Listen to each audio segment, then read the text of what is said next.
Expectations बड़ी dangerous word है इस समय मार्केट में भी, और जिस तरह से कनेक्ट ने सेट किया है. But we started in 2002. मैं सीए बनने का था. मैं मेरा कलीग पराग जो मेरा पार्टनर बना, वो दोस्त थे हमको एक क्लियर था कि सीए प्रैक्टिस नहीं करना है, हमको ऑडिट और टैक्स नहीं करना है. क्या करना है मालूम नहीं था, बट ये नहीं करना है पक्का मालूम था. तो हमने सोचा, किसी ने बताया वो न्यूज़पेपर में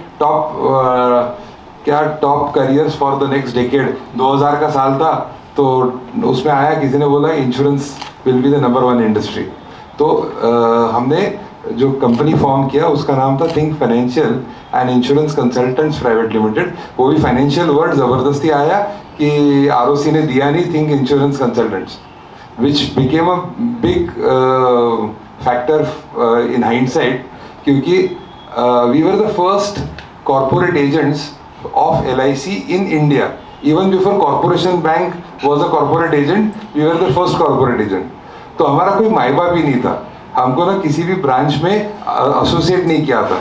और कुछ तो उस समय मुझे बाद में पता चला, तो कुछ ये हुए थे, एजिटेशन हुआ था हमारे नाम के अगेंस्ट कि LIC wants to corporatize the entire agency business और डेवलपमेंट ऑफिसर्स को हटा देंगे वगैरह कुछ. तो भी तो नारेबाजी हुई थी, कोई मोर्चा निकला था, मुझे पता नहीं था वो.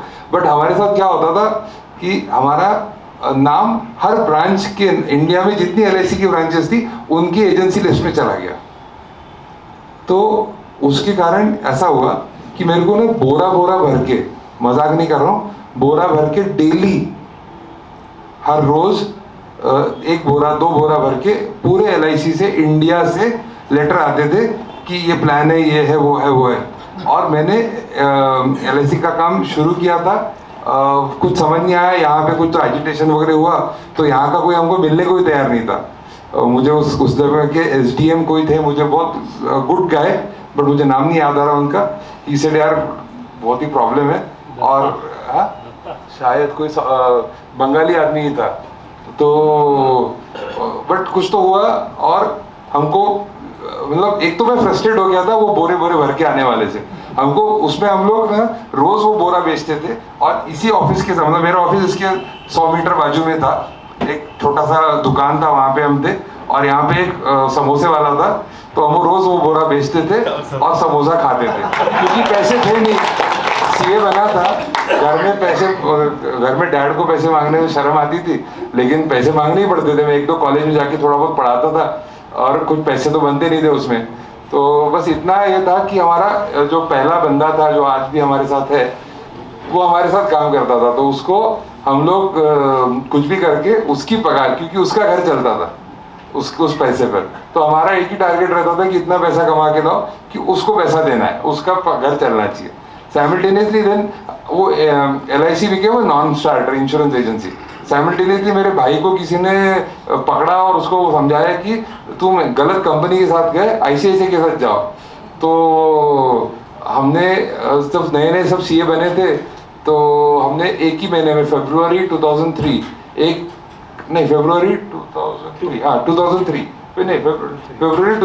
में हमने एक महीने में इतनी LIC की पॉलिसी, ICICI की पॉलिसी बेच डाली कि हम इंडिया में नंबर 1 बन गए उस महीने के लिए, नंबर ऑफ पॉलिसीज और प्रीमियम पे. लेकिन जब वो पॉलिसी डॉक्यूमेंट आया, हमने पढ़ा, तो मैं बोला यार ये तो अपन गलत माल बेच रहे. वो सब एंडोमेंट मनी बैक पॉलिसीज थी 2.5-3.5%, और उसमें भी बोनस आएगा. वो कंपनी स्टार्टअप था, उसमें कुछ पैसा बनना ही नहीं था उनका एक्सपेंस. तो वो अभी भी वो जो पॉलिसीज चली वो 2.5%. तो हमने ना एक कंपनी, एक क्लाइंट के पास जाके हमने बोला सर माफ़ करो, हमने गलत माल बेचा है, ये वापस ले लो. तो कुछ ने गाली दी, कुछ ने भगा दिया, कुछ ने माना, कुछ ने पॉलिसी सरेंडर की. वो सब कुछ, मतलब मैं सिर्फ ये बात बता रहा हूँ कि हमने सारी गलतियाँ जितनी होती है वो सारी करी. ये वाली गलती करी कि हमने गलत प्रोडक्ट बेचे. फिर हमने ये बोला कि ये नहीं जम रहा, तो किसी ने बताया LIC होम लोन का एजेंसी ले लो, तो वो मिलती थी. तो हम वहाँ गए, तो वो वहाँ के ऑफिसर दिन भर बैठा के रखते थे ऑफिस के बाहर, और फिर बोलते थे चल गाड़ी निकाल अपन जाएंगे. वो कोई एक 1.5 लाख रुपए का लोन, हाउसिंग लोन के लिए, वो 7 चक्कर 15 चक्कर. मैं सोचता था यार मैंने 7 साल सीए में गवाए, इतना, एक होली नहीं खेली, एक दिवाली नहीं खेली, और मैं ये कैसे करूँगा, ये नहीं जमेगा अपने को। तो उस चक्कर में कुछ 3 या 3,500 रुपये वहाँ से भी कमाए थे, लेकिन वो 1.5 साल लगा था उस पैसे कमाने के लिए, तो वहाँ पे हमको वो नहीं जमा, तो एक वो फेल हो गए। फिर मुझे किसी ने बताया नहीं तू गलत कर रहा, तू जनरल इंश्योरेंस में जा। तो मैं तो सीए मतलब पढ़ाई करता ही था, पास हो गया था, तो तब ना लोग पास नहीं हो रहे थे जनरल इंश्योरेंस की एग्जाम, नया नया एजेंसी का धंधा आया था, और तो मैंने वो फर्स्ट अटेम्प्ट में क्रैक कर दिया। तो मेरे ख्याल से पुराने लोगों को कुछ तो टाइम दिया गया था, बट नया किसी को एजेंट बनना है तो एग्जाम पास करना जरूरी था। तो I was the first again कि जिसने वो जनरल इंश्योरेंस की एग्जाम क्रैक की थी। तो उसके कारण एक इफ्को टोक्यो नाम की कंपनी थी, उसके साथ हमने काम चालू किया।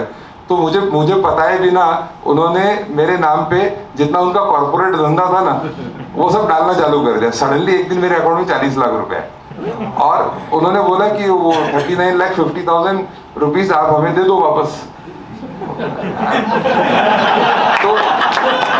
तो वो मैं बोला यार ये, और उसमें एक डॉक्टर का हमको इंश्योरेंस मिला था जेन्युइनली, जो हमने बेचा था, लेकिन वो कुछ तो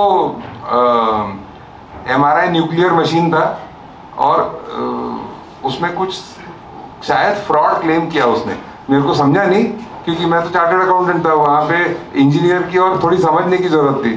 तो वो हमने किया, वो हमको समझ आया। ये मतलब मैं बोल रहा हूँ तो मैंने ही नहीं सारा किया, मैं था, अमित था, पराग थे, तो हमने सब ये गलतियां सब मिलके कर रहे थे। तो ये समझा कि गलत क्लेम हो रहा है, लेकिन कंपनी वाले को डेस्परेट था बिजनेस के लिए, तो उसने वो गलत क्लेम भी पास कर दिया। लेकिन मुझे समझा कि मुझे कुछ भी नहीं समझ रहा, क्योंकि वो ना वो मशीन समझी, ना वो कोई वो अर्थ मूविंग इक्विपमेंट्स होता था, तो हाइड्रोलिक क्या होता है और दूसरा क्या होता है अपने को क्या मालूम, कुछ समझ ही नहीं रहा था। तो हमने बोला ये भी नहीं जम रहा। तो ऐसा we failed in one life insurance, we failed in home loans, we failed in general insurance, and we were also thinking, क्योंकि उस समय वो वन स्टॉप शॉप वाला फंडा चलता था कि एक जगह पे सब कुछ होना चाहिए। तो हमारी दुकान बीच में, जैसा सर ने बोला ना फॉर्म, तो वो IDBI बॉन्ड्स आते थे, तो हम उसके ना 5-5 हजार फॉर्म लाते थे, और मैं और योगेश जो हमारा पहला बंदा था, वो और मैं जाके पूरे एरिया में, यही ऑफिस था 100 मीटर पे, तो हम पूरे एरिया में जाके फॉर्म बांटते थे और प्रे करते थे कि अपना फॉर्म पे पैसे आ जाए। तो कुछ पैसे आ जाते थे तो उस पर थोड़ा बहुत डैड के सामने पैसा मांगने की जरूरत नहीं पड़ती थी। उसके आसपास ही शादी भी हो गई तो और ही प्रॉब्लम हो गया कि, लेकिन फॉर्चुनेटली बीवी समझदार थी, उसको मालूम था ये इससे कुछ होने नहीं वाला, तो वो नौकरी करती थी, मैं अपना ऐसे भिखारी था। उसके बाद में हमको ये भी था कि म्यूचुअल फंड का भी शुरू करना है अमंग्स द वेरियस प्रोडक्ट्स। तो वो शुरू किया थोड़ा बहुत, एक AMC का प्रोग्राम था, जैसा ये प्रोग्राम है वैसा ही। तो उस प्रोग्राम में हमने बड़े लोग को सुना, तो वहाँ पे किसी ने बोला तुम्हारा AUM कितना है? मेरा AUM तब 14,000 रुपया था। तो मेरे बोले मैंने अभी एक खोखा दे के आया। मेरे को खोखा भी नहीं समझता था, वो भाषा तब नहीं थी, अपने को बड़ा मालूम ही नहीं क्या होता है। तो बोला हाँ यार ऐसा कुछ तो होता है। फिर हमने, किसी ने मेरे को बताया कि, तो मैं और पराग थे उस प्रोग्राम में, तो हमको किसी ने बताया कि 10 करोड़ का AUM बिल्ड करो, 10 करोड़ का AUM बिल्ड करोगे, 60 पैसे का ट्रेल आएगा, तो तेरे को 2-3 लाख रुपए मिलेंगे, इसको 3 लाख मिलेंगे, तुम्हारा घर चल जाएगा। तो हमने बोला चलो ठीक है। तो उससे वो चालू हुआ, लेकिन दैट वाज अराउंड 2004 कि हमको समझ आया कि अपने को कुछ समझ नहीं रहा, और इस तरह से काम करेंगे तो सिर्फ गलतियां ही करेंगे। तो then we went to the internet to see what is the global benchmark. तो एक CFP सर्टिफिकेशन जो अभी उस समय इंडिया में नहीं था, वो समझ आया। तो 2005 में मैंने CFP कंप्लीट किया, फिर एक एक करके हमारे सब पार्टनर्स ने CFP कंप्लीट किया। उसके पहले एक मेरे को थिंग से निकाल ही देते थे ऑलमोस्ट। मैंने एक बार Amazon.com से मैंने बोला कि यार अपने को कुछ समझ नहीं रहा तो कैसा पता करेंगे, और वो तब सारी मैगजीन्स आती थी, उसमें कुछ कुछ लिखा होता था। अपन मतलब पढ़ाई का साधन था मैगजीन, इन्वेस्टर का वेरी इंटेलिजेंट इन्वेस्टर नाम का मैगजीन आया था, दलाल स्ट्रीट आया था।